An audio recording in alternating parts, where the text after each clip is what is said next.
Assalomu alaykum. Qo'limdagi mana shu narsa Makka jo'xori, ko'kuriz.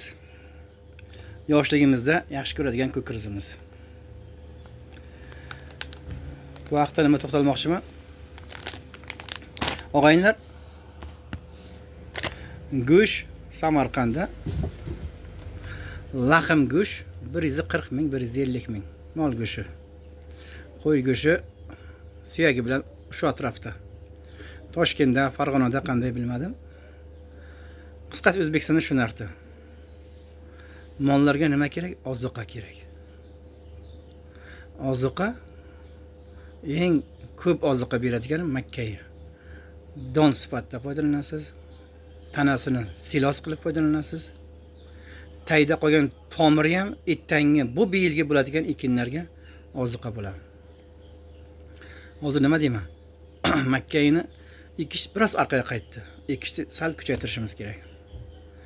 Meni o'zim ham 2 yil, 3 yil, 4 yil, 5 yil shu fermerlardan yerni 1 yilga olib Makka ekkanman. Havlim donga to'lgan. Sotganmiz. Qolgan tayda qolganlari bilan ham tovuqlar yeb, tuxum qo'yib, shu uyimiz tuxumga to'lgan. Hamsiyalarimgacha beraydim. Pulni bersa berar, bo'lmasa shunday rahmat. Makkada kuch katta. Bahor. Hozir ayni Makka vaqti.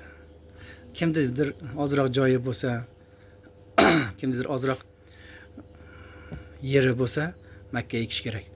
Ya masalan boshqa narsa eksan, boshqa narsani chala ekib, noto'g'ri qilib qolib ketgandan ko'ra, Makkadan ko'rinish osonroq, tezroq chiqib keladi. Ko'zga ko'rinadi. Agar qilmay qolsangiz ham hamsiyadan uyalgandan ham qilasizda kerak bo'lsa. Shuning uchun Makkaga kerak narsa. Xruchevning vaqtiga ham aytilgan ekan, Xruchev SSR vaqtiga Stalindan keyin bo'lgan birinchi sekretarimiz ham u Amerikaga borib o'rganib kelgan ekan. Juda katta joylarga Makkaga kelar ekan. Hozir ham meni o'g'aylarim Amerikada so'rab turaman. Ketaverasiz, 3 soat yursangiz ham chekkada Makkaga tugamaydi. Amerikalar hammamiz Amerika deymiz-ku, nima uchun? Shu Makkangiz ko'pda. Makkadan ham ozuqa foydalansangiz bo'ladi, ham mollarda boqasiz, har tomondan foydasi bor. Ana shunga esingizdan chiqmasin.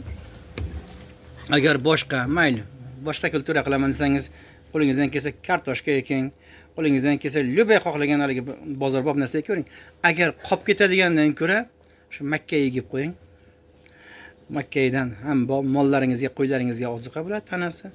Qolganini ham pishirsangiz kerak bo'lsa odam ham yesa bo'ladi, kerak bo'lsa mol qo'y yesa ham bo'ladi. Qisqa qilaman gapimni.